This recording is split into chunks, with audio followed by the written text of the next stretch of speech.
Some time ago, I attended a very interesting lunch.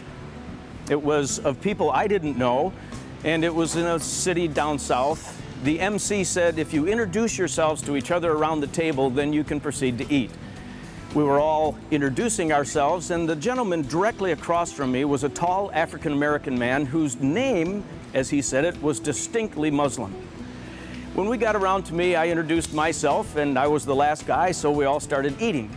And partway through the lunch, the gentleman who had that distinctly Muslim-sounding last name made eye contact with me and said, "I love your books," which was totally confusing to me, and he could tell it was.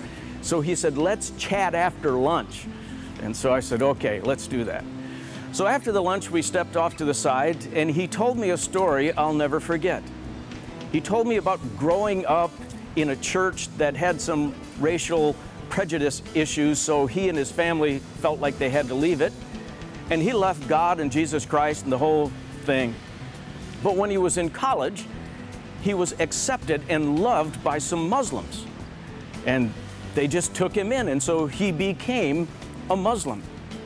Later on in his life, he became very successful in his vocation, but he would wind up in a lot of social settings being the only person kind of standing off to one side, maybe because of his color, maybe because of his religion, but he was almost always off to the side in social settings until one night he was at a cocktail party for business purposes, and there were a group of white people standing off to one side. He was standing alone on the other side of the room, and one guy noticed him standing alone on the other side of the room and extricated himself from his little conversation group, and he walked all the way across the room, put his hand out, made the acquaintance, and started having a very easy and natural conversation.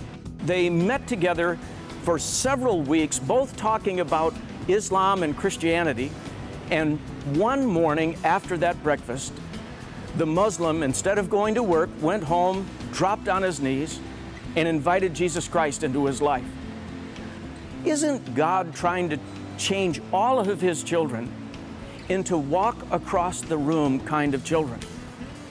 People who look in social settings for the one standing off to the side.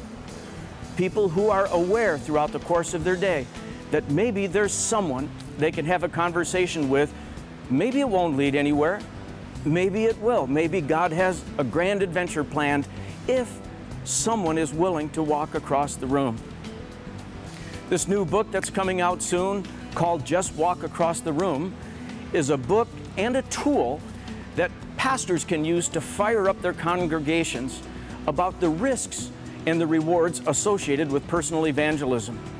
I think it will help your people believe this is something I can do.